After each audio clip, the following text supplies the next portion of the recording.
Good morning, dear listeners. Today, before we begin, I'd like to make a couple of apologies. First of all, the channel name change. I decided that the poo chucking monkey although funny, wasn't a suitable name for a channel with a little bit more of a serious content. So, welcome to the majors of the Magna Carta. I am still Joe Average, and today's video may get a little bit loud. The subject provokes quite strong emotions in me, and there may be the inclusion of a few four-letter expletives, so I apologise in advance for that if it happens. I will do my best to keep such things to a minimum. Anyway, we're going to be a video of two halves today. The first half is one subject, the second half is the consequences of that subject. We're talking about government and politics. And the first question I'd like to ask is, what is government? Well, there's two answers to that question, and government,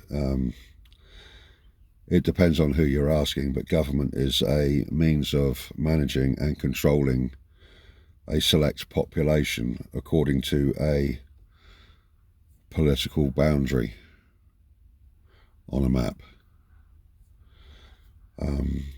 It's the ruling class of any nation state, and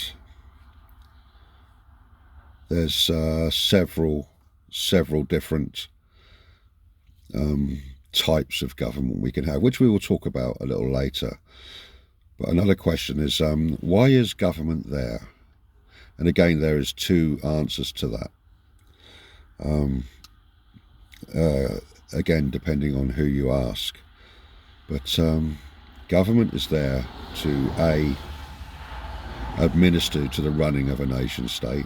It is there to keep the population from running itself into anarchy. And anarchy is a word with two meanings, again, depending on who you ask. But there is also the not quite so popular answer, and that government is there to provide a living for those, a luxurious living for those who can't earn it by any other means. There are different forms of government. You have originally, when mankind started settling into settled villages and communities and stopped being hunter-gatherers, you went from clan chiefs to village chiefs and sometimes councils, and they would administer to the doings of a village, such things as whether the road through the village was in the best possible place, or whether it was upkept, or whether the local innkeeper was watering down his ale, or whether the thatcher was charging too much, or the blacksmith was doing shoddy work. It was very low-key, and such regulations that we have today the concepts didn't even exist back then, so it was much simpler. And then in between the villages you had the warlords, which started off as bandits and robbers which banded together and sometimes included retired soldiers, and these bands, robbing bands, would amalgamate and become marauders and pirates of the land, as it were, and were run by what we would now call a warlord. And as these clans and pirates and bands went about, they decided that it was a little bit of a silly thing to just randomly ride into town demanding this and that. Instead, they would set a date for their return and come back and collect a portion of the harvest every year, or have their weapons seen to for free by the village blacksmith, or whatever you like. You've all seen that kids' cartoon, A Bug's Life. Was it A Bug's Life or was it Ants? Ants, when the locusts would come back every year to collect what the ants had gathered up. It was pretty much the way it was. I mean, this was the world over. It was like this, you know. Nowhere was different, really. Everyone was preyed upon. Even you can see this happening in a movie. It's quite well explained. It's The Seven Samurai. The old black and white 1950s Seven Samurai. It's pretty much that kind of a situation where you had the villagers were being systematically taxed on a yearly basis by the local warlord and his band of merry men. And eventually these bands grew, their territories grew, and you ended up with kings and queens who would not only demand grain and food, but also loyalty, fealty and money. Yes, I mean, even people like King Arthur could be considered such, I suppose. I mean, King Harold, no, not Harold, Alfred, the one who burnt the bread, he only ruled the south of England. He was a glorified warlord, but they called him a king. Yeah, kings and queens. Well, there's an old saying going around that the queen was only the queen because her ancestors were the best thieves. Anyway, after kings and queens, we had the first democracy come up in ancient Greece during the time of the great philosophers and the great mathematicians. And there was conditions to this democracy. I mean, you had to be a landowner to have a vote or something. You know, you had to be someone of standing to vote on such things as the amount of tax the government's going to collect this year. You don't think the peasants in the field got to vote, but we've all heard of the Battle of Thermopylae. Well, that was a crossroads of history when democracy was actually being defended, and democracy stood on the knife edge of extinction there. And had the Greeks not won out at Plataea a year later, then we might not have democracy now. But the first democracy led eventually over the centuries to the first democracy we had in Europe, the parliaments, which is a French word. It comes from parler, which means to speak. They're talking houses or talking minds. You know, we like to call them talking heads, but parliaments, yeah, they they were something that originated in England at the time, I think, and then spread across Europe, across the years. And then there's republics and senates, which is only something like a couple of 100 years old in its modern form. You could say it first started around the American War of Independence, because running concurrently to that was the French Revolution, and both nations emerged from those troubled times as no longer monarchies but republics. And indeed, the notion of royalty is in fact illegal in America. I don't know how so it stands in France, but you're not allowed nobles in America.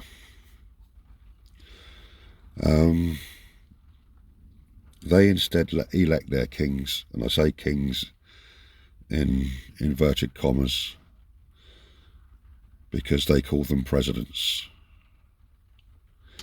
And for a while it was a good system.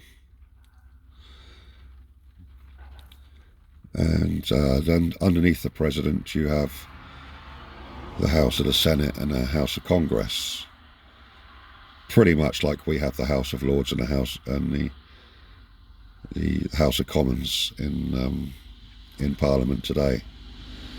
And laws have got to go through both houses before they actually become law.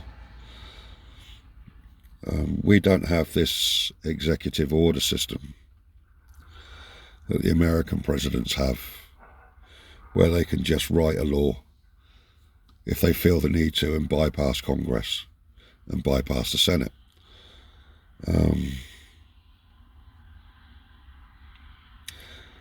In some ways it would seem you've got a trifecta of power there, but I think it actually in reality works a lot differently.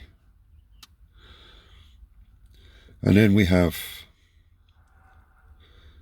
the final piece in the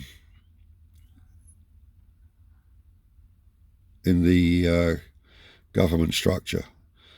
I mean, I could go on into tyrannies and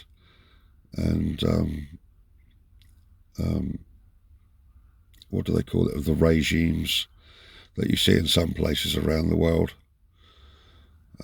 where you have got a president for life and or a military junta, but I just see them no different than the warlords, so I'm not really going to go into those. But the final piece of government that we have in democracy that I'm going to talk about is lobbyists and rule by corporation. And that is where large companies and hedge funds have representatives that cling on to members of parliament and congressmen and senators across the Western world and whisper in their ears about the certain influences they like and pay to have those influences voiced on the floors of the certain houses. And this is where corporate influence reaches into your daily life. It reaches into your daily life. How can I explain that? What would be a good example of that? Yes. You see, I drive a forklift for a living. And a forklift is a simple machine to drive. It requires little skill and a lot of practice to be good. And don't get me wrong, I can ruin a few people's day with a forklift if I'm not competent in what I do. But I have to retake my test every 3 years to be able to continue in my job as a forklift driver. I used to be a lorry driver, and with a lorry I could have ruined a lot more people's day through incompetence, many people's days, and caused much more damage. But I had to take my test once and a medical every 5 years after the age of 45. Seems to be a little bit of an imbalance there, considering the consequences. And I'm going to add this political caveat to that. is that a politician can ruin the world in a moment. Yet he doesn't have to sit a test. He doesn't have to prove his competence. He has to win a popularity contest. Think about that. There seems to be a little bit of redress needed there. Sip of tea time. Thank you. That, in a nutshell, is government. That is what government is. And now we're going to go into the other half of the spectrum, the politics. And politics is a self-contradictory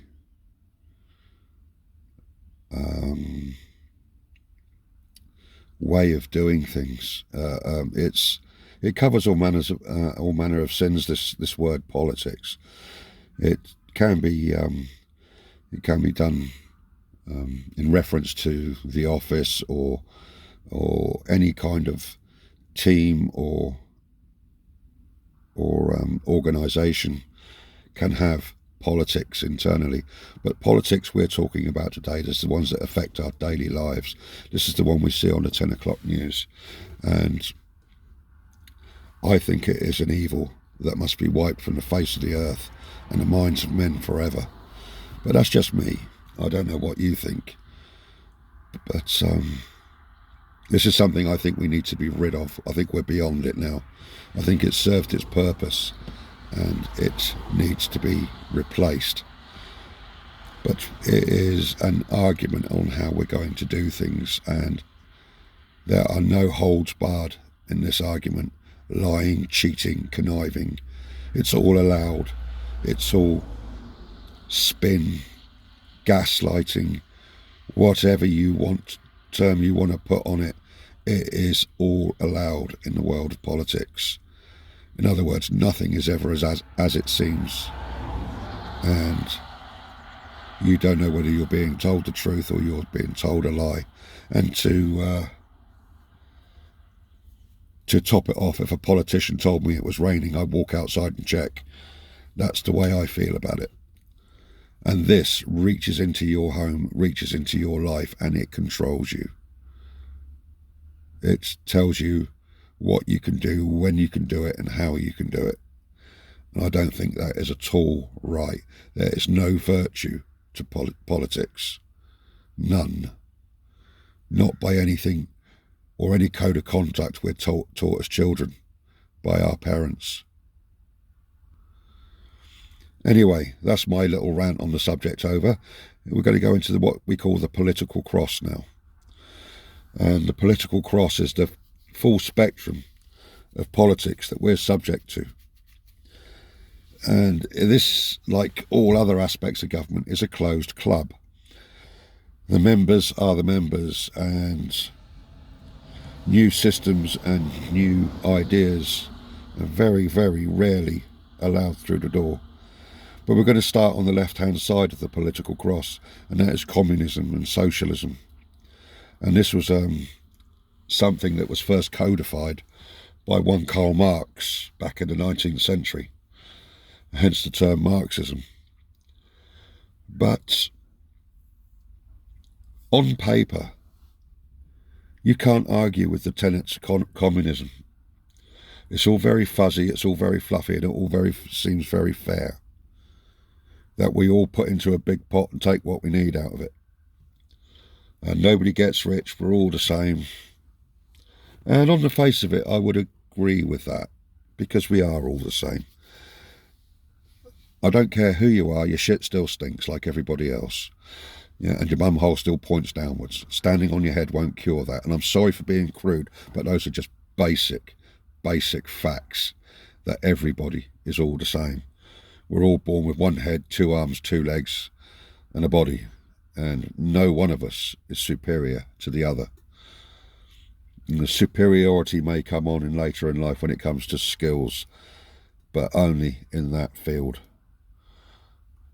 Some people are gifted speakers, some people are great craftsmen, some people are athletes, and in those ways they are superior humans, especially the champions. But in other ways they're not. And at the end of the day, we're all the same. We are all the same. None of us have any more right or wrong or responsibility than the next guy. And in that way, I agree with communism. We are all the same. But it leaves no room for merit. How do we incentivize the champions? How do we celebrate our heroes? How can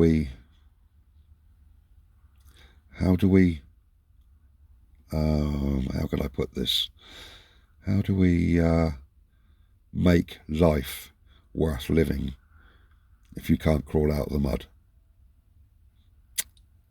And this is where communism and socialism falls down a bit. It hits the really real world, because everybody wants the ability and the right to move into a bigger house, to buy a faster car, to improve their lives, and not just stay with what they're issued with. Which is the tenet of communism, is when a brain surgeon is paid the same as a bus driver.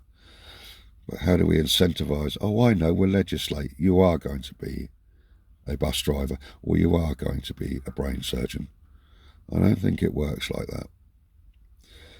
I don't think I would like a brain surgeon operating on me if he's got a gun pointed at his head and he's not very good at it. No, I don't think so. Of course, we can go too far the other way, which we will explore soon enough. But communism has been tried quite a few times in this world, and recently. And as much as I hated the woman, she did say one thing correctly that I totally agree with. Communism is all very well until you run out of other people's money. Think about that. Think about that. And then we're going to move across the cross a little way, and we're going to come to centrism. Oh, I forgot socialism now, actually. I'm going to go with socialism for a minute more. You're going to have to forgive me with that one. We're going to go with socialism. Socialism is cut price communism. It's budget communism. It's socialism had its place at the time, and we can go back to the 1900s and the 1910s and the pre-First World War times of the unions, when the unions were first just getting started. And this is when it was all about the workers and workers' rights, and why are miners dying in the mines every day, and why are dockyard workers being killed on the job every day, because the corporations at the time didn't want to spend money on health and safety. They didn't want to pay the workers very well. They did and paid for as little as they could get away with without compromising the job, as it were, when it came to the workers. And if they thought they could get away with it, they would have had slaves.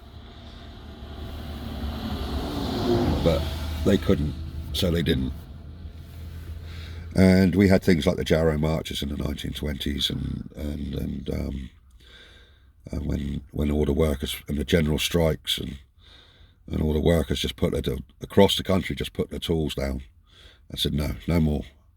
And then something had to be done about it all, and we had the slow progress of health and safety and minimum wage and all this kind of thing has all come out of that over the last 100 years. And that, by my definition, is socialism.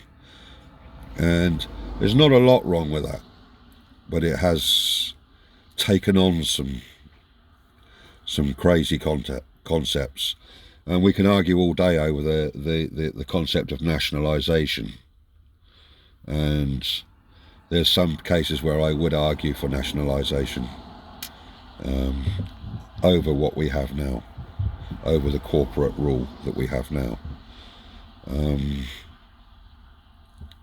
You see our infrastructure, our water services, our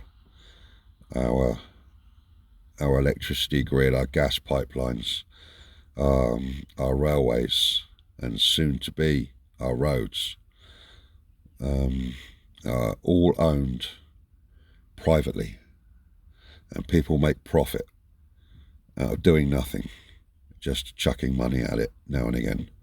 They invested in things like British Rail, and they just reap dividends out of it year by year. And of course, that meant British Rail had to compete on the market. It means to have to charge high prices and give poor quality service to make a profit. You can increase your profit margins by one of two ways. You can either lower the service or you can increase the price, and that's the only two ways you can do it. And when the infrastructure, the gas service, the electric service and all that, when it was all sold off to the shareholders, it had to make a profit, and it had to make as much profit as possible. And to my mind, those are the things that should be nationalised and not owned by foreign entities, which like they are now. I mean, I think our water service is pretty much owned by the French. It's, to my mind, a height of stupidity to allow that to happen. But, hey, what can you do, eh? That is the single tenet of socialism that I would accept now. Unions have outlived their usefulness. They're no longer needed. Not now that the law is behind the workers. And they just serve now to take money from the workers' pockets and put it into the pockets of executives. The unions are now corporations, and I think that's wrong. That is all kinds of wrong, and that's why I won't join one. But we're going to move on to centrism now, and centrism, I think, is a much maligned and much abused way of thinking about politics. We had a couple of parties here in the UK talking about centrism. We had the Liberal Party, and then it turned into something like the Social Democrat Party or some such. And we don't hear much from them now. I don't even know if it still exists. I mean, as much notice I take of it, but they seem to be, at the time, a wishy-washy version of either one or the other, one side or the other, depending on which way the wind was blowing. And they would quite often side with one party or another, Labour or Conservative, to give one or the other an advantage in the House of Commons when it comes to vote time. But the question that kept on nagging at me was, why would they do that? Why? What was offered to them to side with one side or the other? And what of their political tenets did they abandon to do so? See, a centrist is kind of a liberal. He's all about small government, about libertarianism, liberalism, freedom, liberal. It's all about freedom. That's the central tenet, as the name suggests, is to leave the people alone, let them get on with their lives, and have as small a government as possible. You need a couple of things from one side and you need a couple of things from the other as a way of making your way in the world. But I would suggest that there was a lot of hypocrisy went on when it comes on with centrism. A lot of hypocrisy. I think one of their basic tenets was to wet a finger and stick it in the air and see which way the wind was blowing, and then argue that way. But other than that, I don't think they never have been any major political force in this country. And in America, I would suggest that being a two-party system as well. I mean, we are here in the UK have now got a two-party system de facto, but in America, they would call themselves libertarians. They look to the Constitution a lot more than the other two parties, I think. But they have never been in contention for power, and so you have a de facto two-party system in America. But I'm going to get into that a little bit later on as well, because that isn't as it seems.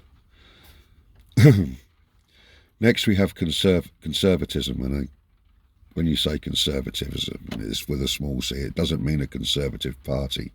It means the Conservative Party's way of thinking. And in America, you would call that the Republican side, or the Grand Old Party, or GOP.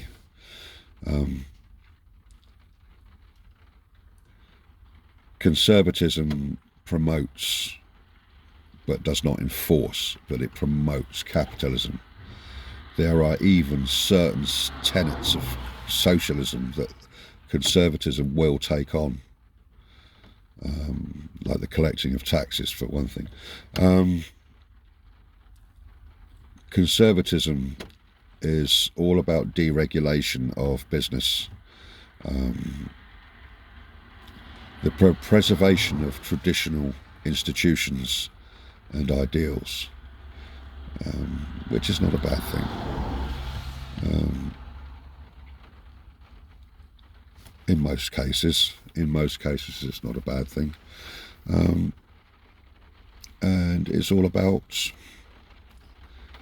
the right of the individual to improve his life and increase his station, and it is a cross-class. It is giving oneself the ability to climb the ladder, and it promotes entrepreneurship, independence of business, and the making of money, basically.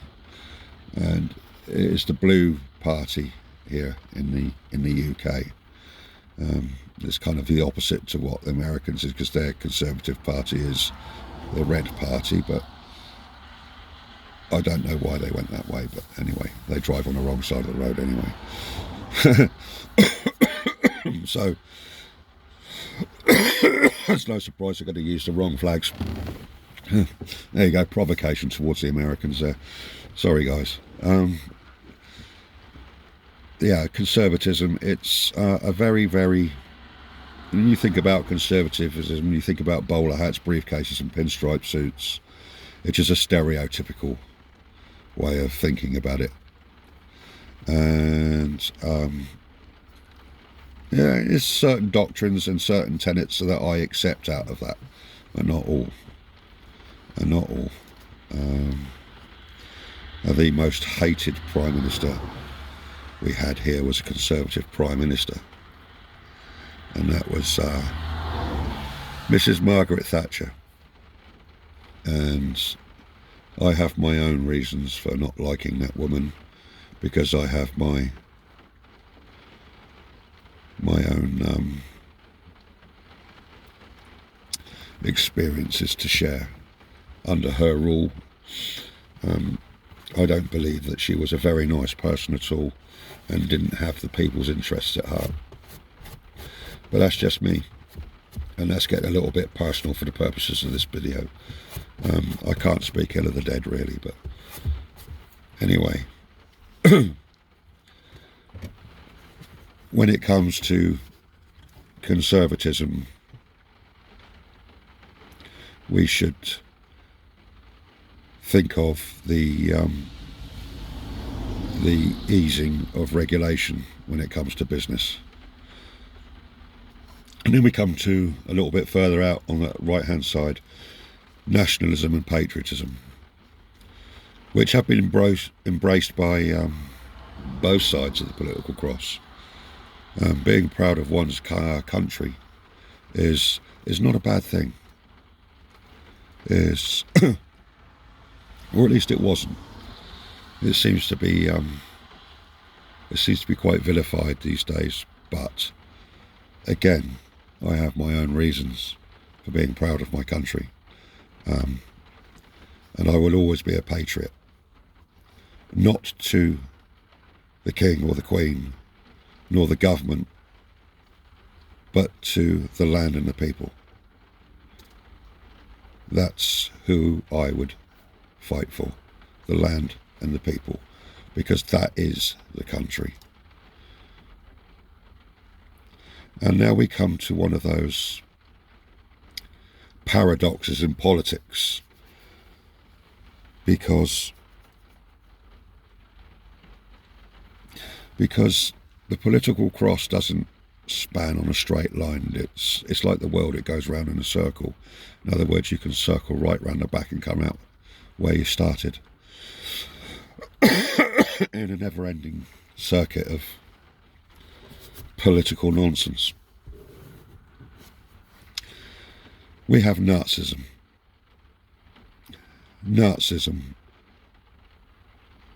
We're going to go into a little bit of a history here, but in the early 1920s, when Herr Hitler had his meeting in that cellar with 8 of his friends and started the Nazi Party, they gave it a name that was one of those big long German compound words that was which I won't even begin to butcher now, even if I could remember how to pronounce it. But it boils down to National Socialism, is the direct translation of it. Now, isn't that a paradox? Because the Nazi Party started off as a socialist party, and it was all about giving power back to the people and restoring the workers to their jobs and making Germany great again, and bringing wealth and opportunity back to the German people during the Great Depression, the Great German Depression, and the great inflation that they had, when you needed a wheelbarrow full of money to buy a loaf of bread. That was the beginning of the National Socialist, or what we now refer to as the Nazi Party. And I think that is just the most humorous trick of fate that history played on us, because now socialists and left-wingers accuse people of a more conservative persuasion as being Nazis. And that is the short-sightedness of youth today, I think, is because when you look at someone like Antifa, when they say they're anti-fascist, fascism is a totally different beast than Nazism. And we've already talked about fascism, and that is rule by corporation, and that was a term that was coined by Benito Mussolini, again in the 1920s, I think, when he was talking about the corporations that were corrupting Italy at the time, and he called them fascista. So anti-fascism is another parody of history as well, and I wish the youth would look at history a little bit more before they name their organisations. And yeah, every time I hear somebody called a Nazi or a fascist, it makes me smile and laugh, because it's just a joke. It's like calling a lion a bear. you know. And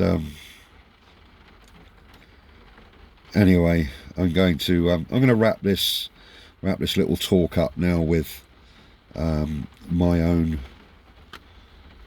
viewpoint on what I have taken away from what I've watched on the news and read in newspapers and seen in real life over the last 30 or 40 years, and that is that I think government serves no other purpose than to make a living for those who do not have the skills to make one for themselves. That's where it came from, is because the bandits and the marauders that formed kings and queens all those centuries ago, you couldn't see former soldiers settling down to a life on a farm.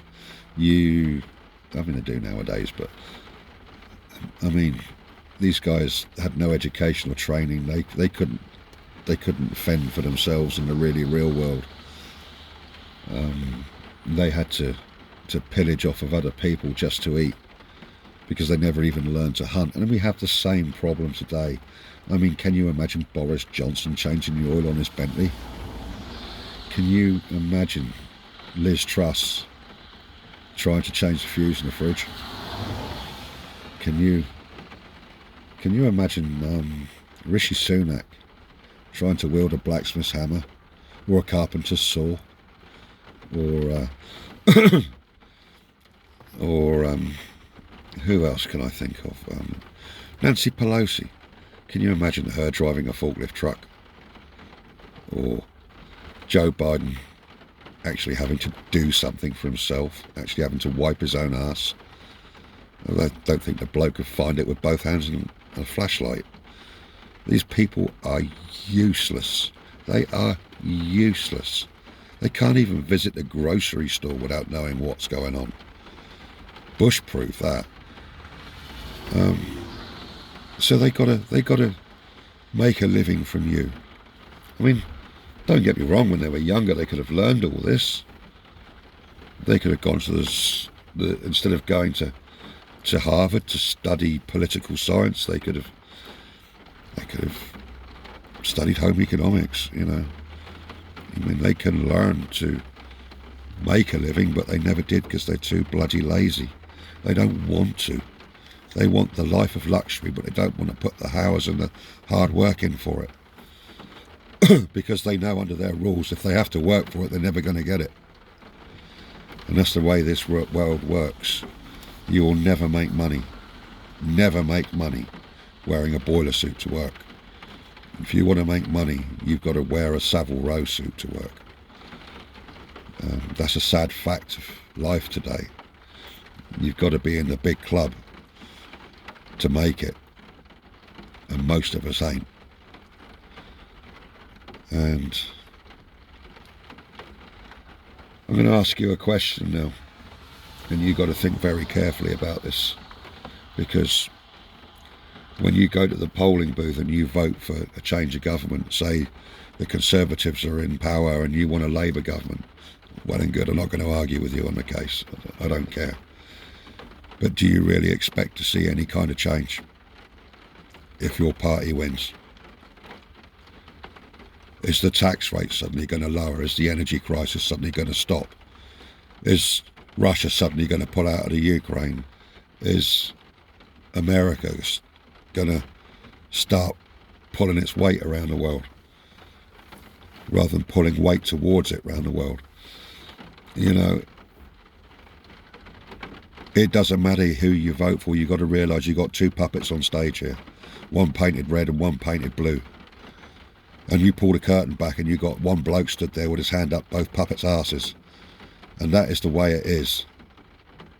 You know, they're two parties, and the two-party systems are both on the same team.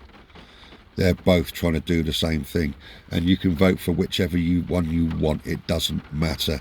Your life will not change one iota. Your taxes will still have to be paid. Your petrol will still keep going up year on year. Your mortgage will still have to be paid. None of it will ever change as long as you keep on with this system of government we have now.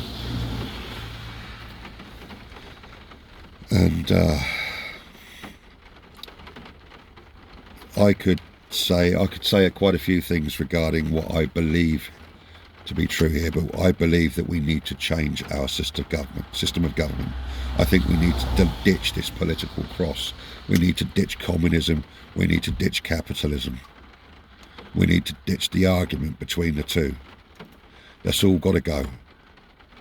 And to my mind, I would like to see my government selected by some kind of jury service, the same way as a jury is selected. Your name's pulled out of a hat and you get a year in office. That's it. And corporations and businesses are not allowed anywhere near government, because I think that is the height of madness, that corporations can pay for influence in government. I think that is crazy beyond belief. I think whoever thought that one up needs to be taken outside and shot, even if it is with a rubber bullet. Anyway, as an aside, when it comes to the notion of government, here's a little fact that might shock you a little bit if you didn't already know it. But the biggest cause of premature death in the 20th century was government, or the state, if you will. I'm not talking about any one particular government. I'm just talking about government itself, the notion of government. The state, and I put that term in inverted commas, killed north of 150 million people between 1914 and 2010. It's an incomprehensible amount of people. That's like the wartime population of America gone from this world. That's the population, or more than the population of Russia, gone from this world because of government. And it doesn't matter which government, it was just government. And ladies and gentlemen, if you really want to see change, political change, governmental change in this world, I suggest you do one thing: buy pitchforks.